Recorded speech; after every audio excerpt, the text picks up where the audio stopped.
자, 갤럽 여론조사 오늘 오전 10시에 발표가 됐고요. 자, 화수목 3일 동안 조사가 됐습니다. 이번에도 보수 과표집이 강화됐습니다. 다시 여기 정당 지지율을 보면 이 표가 정당 지지율인데 지난주에 국힘이 5%포인트 떨어지고 민주당이 2%포인트 올라서 6%포인트 차가 났는데 이번 주에는 2% 내리고 2%포인트 올라서 2%포인트 차로 줄어들었습니다. 근데 왜 줄어들었나 보니까 보수가 또다시 과표집이 되는 형상이 강화가 됐습니다. 여기 보시면 전구 전체에서 민주당 38, 국힘 36인데 서울에서 다시 국민의힘이 6%포인트 높은 것으로 조사가 됐습니다. 이것은 서울 전체 1000명이지만 서울은 187명밖에 되지 않기 때문에 사례수가 작아서 조금만 보수가 과표집돼도 이렇게 국민의힘이 높아질 수 있습니다. 그래서 어쨌든 서울에서 더불어민주당이 국민의힘에 6%포인트 지면서 전체 지지율도 국민의힘과 더불어민주당의 격차가 좁혀지는 조사 결과가 나왔습니다. 인천 경기는 44대 28로 민주당이 크게 앞서는데 지난번 대선 때도 그렇지만 서울이 집값 때문에 그런지 좀 보수와 국민의힘으로 조금 더 쏠리는 경향이 있는 건 사실인 것 같아요. 옛날처럼 서울이 인천 경기와 마찬가지로 민주당 우세, 그러니까 대체적으로 민주당이 강세를 보이는 그런 지역에서 아파트값 급등으로 인해서 이후에는 서울 지역이 상당히 국민의힘하고 민주당하고 호각세 또는 국민의힘이 다소 우위인 그런 텃밭으로 그런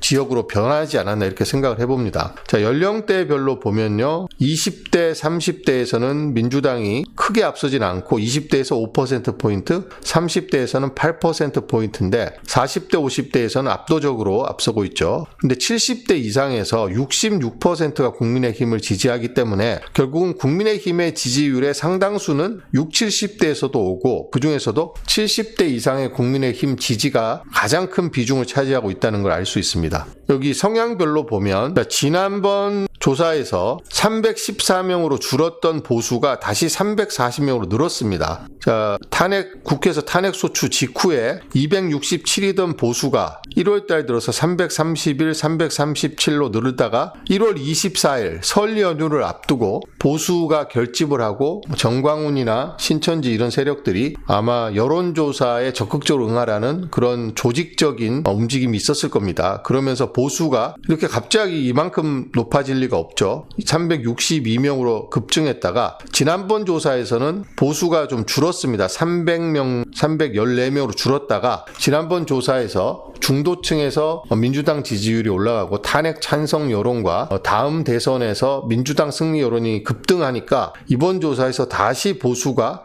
과표집이 된 걸 볼 수 있습니다. 과표집이 강화됐습니다. 그래서 보수가 340명, 중도가 300명, 진보가 261명 응답한 가운데 민주당이 2%포인트 전국에서 앞선 것이기 때문에 저는 이 과표집을 필터링해서 걸러내고 본다면 민주당이 적어도 5%에서 10%포인트는 앞서지 않을까 그렇게 예상을 해봅니다. 보수 과표집이 사라지게 되면 그러니까 실제 투표에서는 보수 과표집이라는 게 없죠. 이거는 여론조사는 샘플링된 사람 중에서 응답하는 사람만 반영이 되기 때문에 투표하고는 다릅니다. 근데 우리나라의 이념 지표가 저는 34대 30대 26이라고 생각하지 않습니다. 이거를 33대 33대 33으로만 보정을 해도 결과는 달라집니다. 3분의 1씩만 해도 민주당이 국민의힘을 5에서 10%포인트 이상 앞서는 결과가 나올 것이라고 생각하고요. 자, 다음 대통령감으로 또 물어봤는데 이재명 35, 김문수 10 한동훈 4, 홍준표 4가 나왔습니다. 이재명 대표가 1% 올라가고 김문수 장관도 1%포인트 올라갔습니다. 근데 그 격차는 계속해서 25%포인트가 유지가 되고 있습니다. 이것도 역시 보수 과표집이 있는 상태에서 된 조사이기 때문에 보수 과표집을 걷어내면 김문수는 7, 이재명은 38 이 정도 되지 않을까 생각을 합니다. 자, 다음 대통령 선거에서 여당이 당선돼야 되냐 야당이 당선돼야 돼.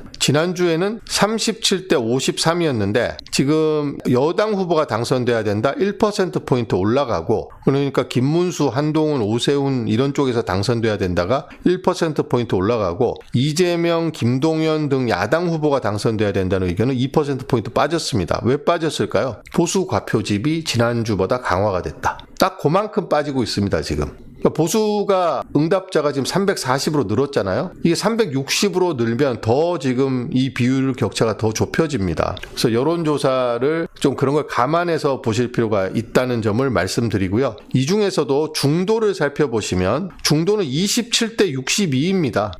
야당 후보가 당선돼야 된다는 게 62고 여당 후보는 27밖에 안 돼서 2배가 훨씬 넘습니다. 근데 보수는 여당 후보 75, 야당 19이기 때문에 보수가 과표집 되면 될수록 이 격차가 좁혀지는 것이죠. 대한민국 선거는 보수하고 진보는 일관되게 투표를 하고 있습니다. 민주당 지지자는 한 번도 국민의힘에게 투표하지 않고 국민의힘 지지자는 한 번도 민주당에 투표하지 않는 일관된 투표 성향을 보이는 사람이 양쪽에서 30에서 35% 정도 된다고 봤을 때 가운데 있는 중도층 30에서 35%가 캐스팅 보터 역할을 하는데 이 중도층에서 정권 교체 의견, 야당 후보 당선 의견이 2배 이상 높기 때문에 내일 당장 대통령 선거를 치른다고 하면 야당 후보의 압승이라고 볼 수 있습니다. 일부 엉터리 여론조사 기관에서 이재명 대 국힘 후보 이렇게 조사를 하던데 그거는 사기 조사입니다. 아니 야당 후보 대 여당 후보, 민주당 후보 대 국힘 후보 이렇게 조사를 해야지 민주당은 이재명을 딱 고정해서 놓고 국민의힘은 열어놓고 국민의힘 후보 이렇게 하면 그런 조사가 어디 있습니까? 그래놓고 국민의힘 후보가 앞서는 조사 결과가 나왔다 이렇게 조사를 내놓고 그걸 또 대서특필하는 언론이 있습니다. 지금 야당 후보 당선이 일관되게 지금 높습니다. 그런데 보수 과표집이 극심했던 1월 달에는 이 격차가 7%포인트밖에 나지 않았는데 보수 과표집이 조금 완화됐던 지난 조사에서는 16%포인트 차로 벌어졌습니다. 이 차이가. 지금 다시 13%포인트로 좁혀졌지만 아까 말씀드린 것처럼 보수 과표집이 이번 주에 조금 더 강화가 됐습니다. 보시면 지난주에 314이던 보수가 340으로 늘어났습니다. 중도하고 진보는 줄고요. 그러니까 당연히 그 비율만큼 김문수도 1% 올라가고 자 여당 후보 당선도 1% 올라가고 야당 후보 당선은 2%포인트 내려간 겁니다.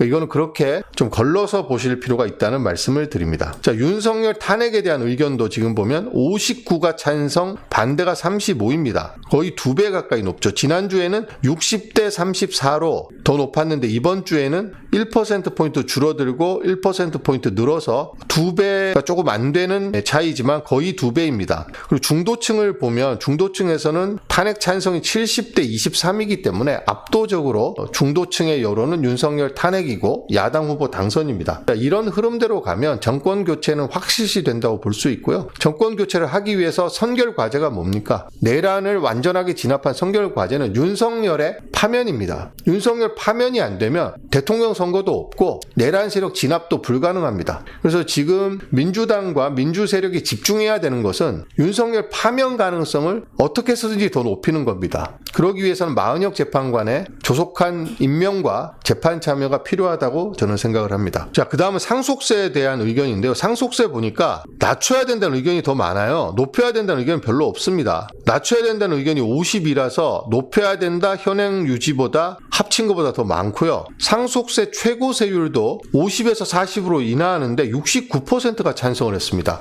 근데 재산도 없는 분들이 왜 이렇게 많이 찬성을 하시는지 모르겠어요. 여기 보시면 생활 수준별 하라고 하시는 분이 55%가 찬성을 했습니다. 중하는 72%가 찬성을 했어요. 근데 이게 상속세 최고세율 낮춰주면 진짜 재산 많은 분들이 이익을 보는 건데 왜 이렇게 재산이 없는 분들이 찬성을 하는지 잘 모르겠습니다. 네. 여하튼 조사 결과는 상속세를 낮추자는 의견이 더 많다. 이렇게 조사 결과가 나왔습니다.